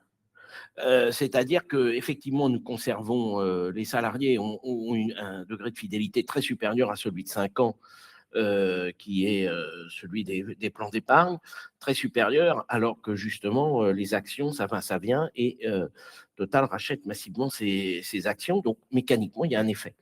Ce qui a été dit aussi tout à l'heure, c'est que je crois que c'est LVMH, hein, tout récemment, j'ai vu un article où la famille Arnault a maintenant plus de 50% de LVMH, ce qui n'a pas l'air tellement de déranger les gens. Donc, c'est là où il y a une dernière astuce dans le petit monde comptable-financier de la place de Paris, c'est d'accroître très substantiellement par des astuces méthodologiques le coût de la décote dans l'appréciation du coût d'une opération d'augmentation de capital réservée aux salariés. Ça fait partie des grands classiques. Donc jusqu'à maintenant, jusqu'en 2022, le coût des opérations, jusqu'en 2023, pardon, le coût des opérations était faible, une dizaine de millions de dollars par an. Et soudainement, on est passé à 200, alors qu'il n'y a rien eu de bien extraordinaire. Mais tout ça, c'est lié d'astuces comptablo-financières en changeant les méthodologies. Alors, on change les périmètres et on change les méthodologies et on obtient le résultat qu'on veut. Ça, c'est un principe de base, c'est ce qu'a dit aussi Valérie d'une certaine manière. Donc, c'est pour ça que tous ces chiffres, ce qui compte, c'est qu'est-ce qu'il y a derrière. Parce que sinon, c'est un peu du vent. Alors, pour ce qui concerne, oui, il y a eu la suppression des droits de vote double qui ne concernaient pour l'essentiel qu'à 80% les fonds d'actionnariat, les 2 fonds d'actionnariat d'un salarié. Hein. Malheureusement, ces droits de vote double ont été supprimés en étant formels, avec une suppression formelle négociée. Ça a été fait en 2023, mais ceci était sans doute un préalable à la cotation directe du titre Total Energy à New York. Même si aux États-Unis, je vous rappelle, il peut y avoir des votes centuples. Hein. Donc là aussi, les règles dépendent de celui qui les défend. Alors, sur l'actionnariat salarié, effectivement, on représente un poids, je crois que tu pourrais 7, nous le présenter, hein. 7, ouais. 7-7. Alors, mais la répartition est très intéressante. Alors, ça, je peux peut-être vous l'envoyer. C'est-à-dire que, certes, le fonds d'actionnariat salarié français représente un poids, alors à fin 2024, c'était 4,8. Aujourd'hui, c'est plutôt 5,6. Par les mécaniques que je vous ai expliquées et aussi par les augmentations de capital, mais il y a d'autres supports qui sont notables. Il y a un fonds international qui représente 1,5%, je crois que je vais vous envoyer ça, 1,5%, et vous avez aussi, bien sûr, toutes les autres formes de capital d'actionnariat salarié, dont le périmètre, je vous rappelle, là aussi, les définitions de l'actionnariat salarié ont été changées, je crois, en 2014 avec effet 2016. Donc là aussi, hein, les chiffres ne sont compris que si on comprend les astuces de périmètre. Voilà. Excuse-moi, oui. Bruno, j'arrive pas je galère avec mes projections, elles sont à l'envers, etc. Enfin bon, bref, c'est n'importe quoi. Donc on va faire l'impasse sur les illustrations. Donc on va commenter ce qu'on voit pas. Moi, moi, le point quand même par rapport au sujet qui nous anime ce matin, c'est que il y a des actions de performance qui sont distribuées, que la direction communique là-dessus en disant on distribue les actions de performance à 9% de l'effectif et qui ne sont pas simplement des cadres. Et pour lancer le truc et pour vraiment te lancer sur le sujet, toi, tu notes vraiment le taux de concentration de ces actions de performance sur un certain nombre de cadres et le poids surtout que ça représente, que tu avais mesuré que sur un certain périmètre, le poids de ces actions de performance attribuées à une part très limitée de salariés était équivalente pratiquement au salaire. Et on est vraiment dans le sujet là. Et alors, organisation il y a plusieurs. La concentration, ce point a été soulevé d'ailleurs tant par Valéric Veolia, excusez-moi. Même ce qui est l'actionnariat salarié pur, c'est-à-dire les augmentations de capital, sont déjà en elles-mêmes un facteur de concentration très élevé. Pour vous dire, au niveau du fonds d'actionnariat salarié, moins de 1% des porteurs détiennent 15% des parts. D'accord ? Donc déjà, dans le dispositif qui est le plus démocratique, c'est déjà extrêmement concentré. Le deuxième élément, c'est que la concentration maintenant des actions de performance, et encore, Total se vante d'être celle pour laquelle la concentration est pas nécessaire et peut-être la plus relativement faible, dit-elle. En gros, 8% des salariés, pas 9, hein, contrairement à ce qu'ils peuvent dire, c'est 8,2% en 2024 des salariés ont reçu des actions de performance. Et dans ces 8%, il faut 27% sont par des cadres dirigeants. C'est-à-dire que les 8% de bénéficiaires, il y a 4%, enfin 4% d'entre eux, des 8%, concentrent 27% de la distribution. Donc déjà, on voit tout de suite ce qu'il en est. Donc vous voyez deux facteurs, l'actionnariat salarié, qui est souvent présenté comme un mode de partage de la valeur. Il ne faut pas trop regarder de près, parce que ça partage, mais en concentrant considérablement. Donc ça, c'est le message de base. Il y a un élément que tu faisais aussi, que tu me partageais, qu'on a cadré. Oui, en 2024, augmentation, enfin, par action gratuite pour 104 000 salariés. Mais la question que tu poses, c'est combien, au regard du turnover, il y en a combien qui en bénéficient effectivement ? Tout à fait, il y a deux choses. La première des choses, et c'était ta question antérieure, au périmètre de la maison mère, le coût est suivant les méthodes comptables traditionnelles, parce que là aussi, il y a des astuces comptables dans tous les sens pour valoriser un coût de programme d'action de performance.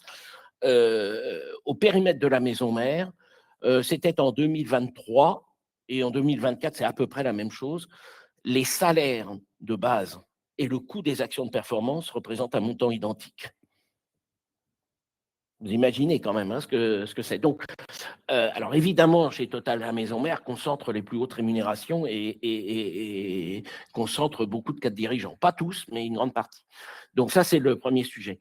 Le deuxième sujet que tu évoquais, Total Énergie a fait, pour une manière de faire passer la disparition des droits de vote double, en fait, Total a proposé une jolie sucette qui était sans action gratuite pour tous, au périmètre des 106 000 ou 105 000 salariés, suivant les périodes, 105 000 salariés.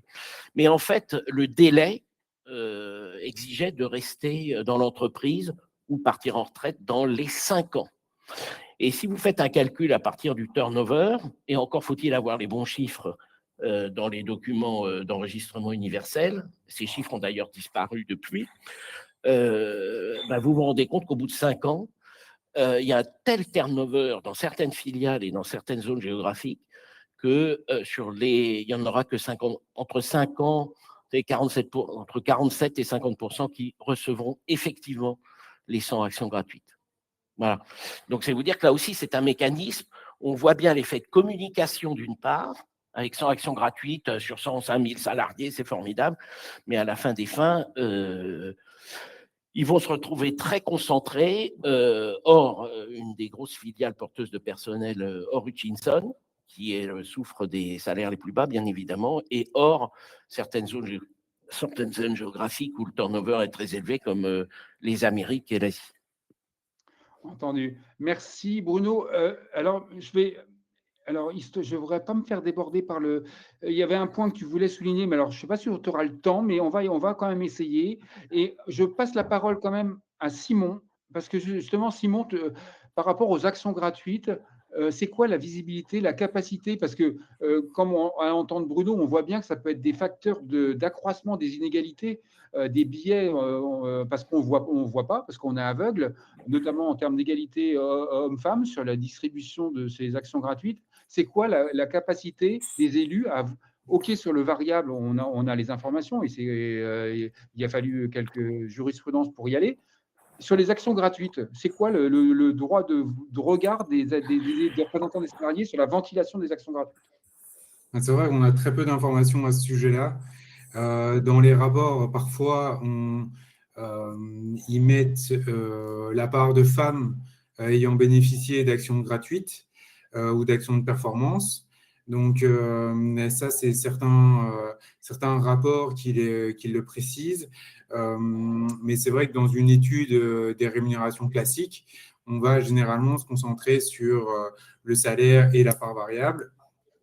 Et la question des actions est souvent pas prise en compte. Excuse-moi. Ah, tu as coupé ton micro, on t'entend pas. Ah ouais, excuse-moi de te couper, Simon, mais Arnaud doit nous quitter.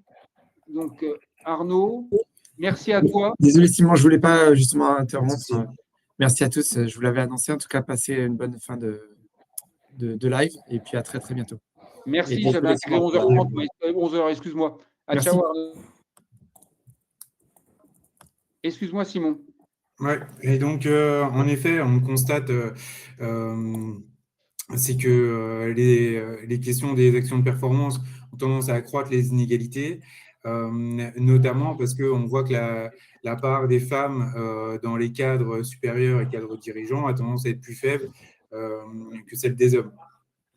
Donc, c'est un élément qui va accroître les inégalités et souvent, les actions de performance ou autres ne sont pas repris dans la rémunération.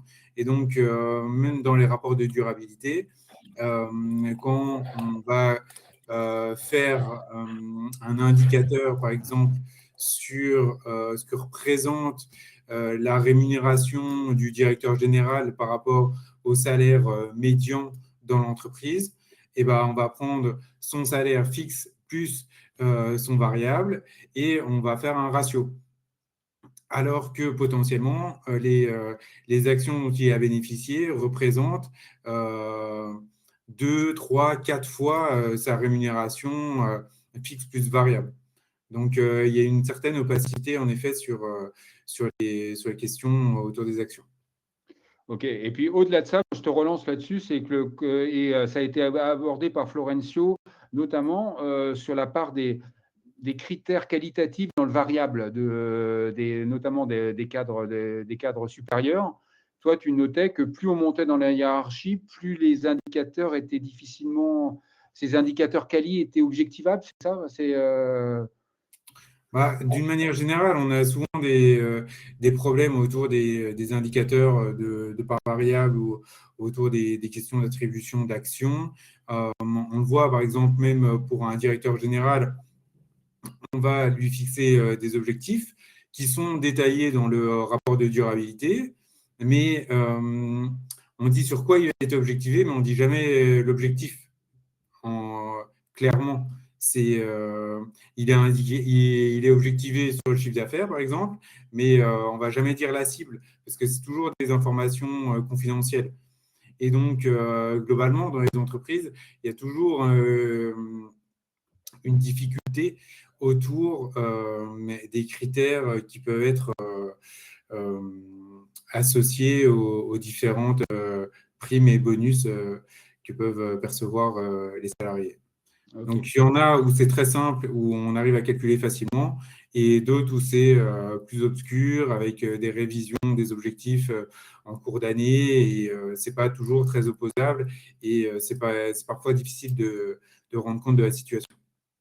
Entendu. Merci Simon. Alors, je vous propose, il est 33, on peut prendre 5-6 minutes pour faire un petit tour de parole, parce que Florencio et Valérie, vous n'avez pas eu l'occasion de rebondir, et au regard de ce que vous avez entendu, ça peut être intéressant de vous entendre, ce que je vous propose. Et Bruno, ça sera, j'ai retrouvé le tableau, donc tu pourras le partager, mais tu auras 2 minutes pour partager, donc ça sera très rapide. Je ne sais pas si tu m'entends, Bruno. Ouais. À toi l'honneur, Valérie. Non, mais je peux reprendre la synthèse qu'a fait Bruno et que nous, on partage, mais même si on n'a pas les chiffres, parce que, comme je l'ai dit tout à l'heure, on le demande depuis 2 ans au comité des rémunérations du conseil d'administration d'avoir ce profil type de l'actionnaire. Ouais. Mais je pense que la conclusion à laquelle on arrivera sera très proche de celle de Bruno, c'est que l'actionnariat salarié, c'est un dispositif de partage de la valeur qui concentre la valeur. Et nous, on est très ennuyés de cette réalité-là, parce que on voit bien que l'employeur, lui, il met très, très, très en avant l'actionnariat salarié et qu'il le présente vraiment, et même aux collègues, comme un dispositif de partage de la valeur, et que malheureusement, on a beaucoup de collègues qui pensent que c'est réellement un dispositif de partage de la valeur. Ok. Merci à toi, Florencio. Oui, excusez-moi, j'ai ma caméra qui n'arrive pas à se connecter, donc je vais faire sans. Mais on t'entend. Oui, donc sur les questions justement de partage entre les actionnaires, nous, on vient d'avoir l'élection de l'ARSA, donc l'administrateur salarié représentant les actionnaires, qui a totalisé à peu près 10% de participation, donc beaucoup de salariés français, et ça représentait 25% du capital détenu par les salariés. Donc, ça veut dire qu'il y a aussi ces enjeux de concentration des actions entre les mains d'un faible nombre de salariés. Et ça change un peu les choses, et qui participent aux élections, eux.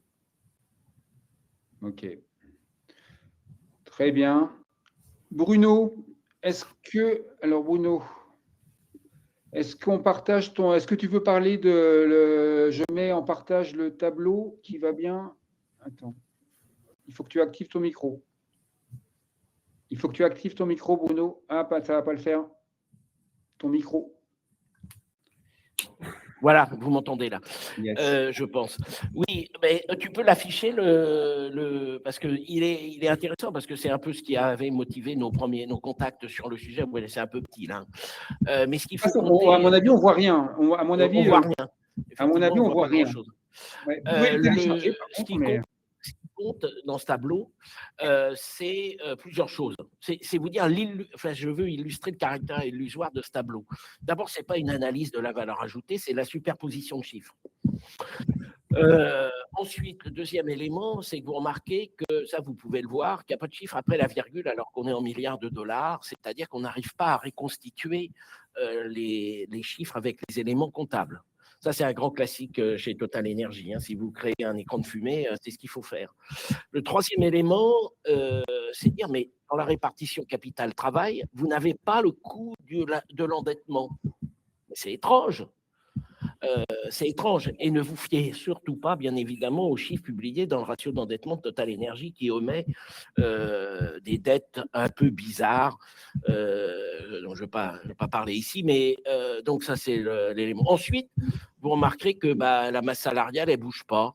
Elle est toujours à 9 milliards de dollars au niveau de l'ensemble. Donc, vous dites, la partage de la valeur, dans les périodes de vache maigre en 2020, puisque le tableau inclut 2020, c'est la première colonne, c'est des périodes de vache maigre, c'est clair, mais en période de vache grasse, il ne se passe pas grand-chose de plus.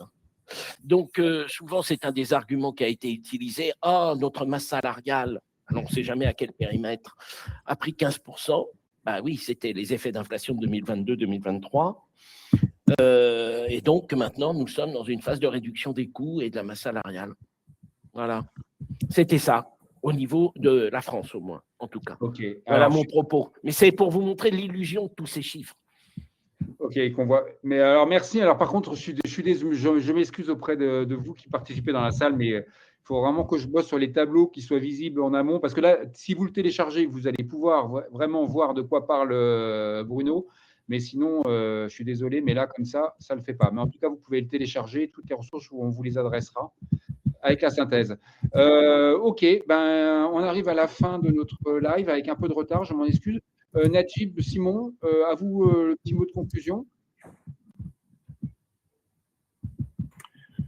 Oui, alors peut-être juste effectivement par rapport à ce qui a été dit, il y a pas mal de choses intéressantes qui ont été évoquées. Moi, ce que je retiendrai notamment, c'est que par rapport justement au sujet du partage de la valeur, aujourd'hui, il y a des pratiques qui sont assez différentes entre entreprises. Ça dépend en grande partie de la volonté de ces dernières en matière de partage de l'information et de transparence sur la qualité de l'information qui est fournie. Alors, forcément, les élus du personnel peuvent avoir un rôle à jouer en la matière, si tant est que les directions acceptent de jouer le jeu en la matière. Et pour le coup, juste pour rebondir sur un point juridique par rapport à ce que j'évoquais tout à l'heure, le fait qu'aujourd'hui, il y a quand même beaucoup d'entreprises et beaucoup d'auditeurs qui signalent dans les rapports de durabilité qu'il n'y a pas, qu'ils n'ont pas pu recueillir, en tout cas l'avis des CSE, ne veut pas dire que ce n'est pas faisable dans la pratique, même si les textes aujourd'hui prévoient que la consultation intervienne dans le cadre de l'une des 3 consultations récurrentes, qui, on le comprend, n'a pas forcément le bon timing, puisque sur la situation économique et financière, généralement, il faut avoir d'abord le rapport de l'expert, plutôt le rapport du commissaire aux comptes, avant de pouvoir le présenter à l'instance. Mais il n'empêche qu'ils peuvent découpler la consultation et faire en sorte qu'elle se fasse en 2 temps, une consultation sur le rapport de durabilité en amont et une consultation qui intervient un peu plus tard sur la situation économique et financière. On a vu par exemple la consultation sur la participation être, de par la jurisprudence, être affiliée à la consultation sur la situation économique et financière. Donc c'est quelque chose qui est tout à fait possible. Il y a des leviers qui peuvent être activés. On ne peut pas se retrancher uniquement toujours derrière la loi pour dire on ne fait pas. Donc il y a la question de la volonté aussi véritablement de l'employeur de faire. Voilà. Ok. Simon, si tu... Oui, pas grand-chose à rajouter. En effet, la question de du partage de la valeur ajoutée a principalement animé les débats, mais aussi en lien finalement avec la question du salaire décent. Et donc, je pense que c'est important de pouvoir faire le parallèle entre finalement des actions qui bénéficient principalement aux cadres dirigeants et au top de la pyramide, alors que d'un autre côté, on a une paupérisation en bas de l'échelle avec un salaire minimum qui ne correspond pas à un salaire décent et des grandes difficultés de vie aujourd'hui et avec un phénomène d'inflation qui a précipité aussi beaucoup de salariés dans des situations très délicates, des entreprises qui n'ont pas toujours jouer le jeu pour faire des mesures compensatoires. Donc voilà, je pense que c'est important d'insister sur ce parallèle entre, d'un côté, des mécanismes qui bénéficient au top de la pyramide et puis des salariés à la base qui sont délaissés. Voilà. Parfait. Merci à vous, à Orce Ethics et à Upcop d'avoir porté cette rencontre. Merci à Valérie, Florencio et à Bruno d'avoir illustré avec vos témoignages. On n'a pas éclusé le sujet, loin de là. Et d'ailleurs, on remet le couvert la semaine prochaine, le 12 mars, avec l'épisode 2 de Parle à ma RSE, sous l'angle cette fois du thème de la santé et des conditions de travail. Et cette fois, c'est coporté encore une fois par Orce Ethics, mais cette fois avec AXA, coparrainage avec AXA, santé collective. Donc, on se rejoint le 12 pour en parler. Je vous ai mis le lien vers l'invite là, en notification, et je vous ai également mis le lien vers la notif. On organise un direct hors par la RSE sur le sujet de l'IA, du dialogue social sous IA, le 19. Voilà. Écoutez, je vous remercie beaucoup. Je vous souhaite une très, très bonne journée. Merci de votre participation dans le chat. Je ne sais pas si c'était peut-être un peu technique parfois, mais en tout cas, merci à Najib et à Bruno d'avoir répondu, interagi à l'écrit dans le chat. C'était très bien. Merci à vous. Et donc, au plaisir de se revoir la semaine prochaine sur le même sujet avec le même conducteur. Et ensuite, on aura emploi en compétences. Ensuite, on aura environnement. Et ensuite, on terminera par engagement. Il y aura 5 épisodes dans le cadre du cycle. Donc, je vous souhaite une excellente journée. Compte rendu à suivre. Je suis désolé pour les ressources parce que j'ai vraiment pédalé dans la choucroute avec les ressources à partager, etc. Mais en tout cas, le plus important, c'était dans nos intervenantes et nos intervenants. Et merci à eux et à elles. À bientôt. Merci. Bonne journée. Et Merci, au revoir à tous.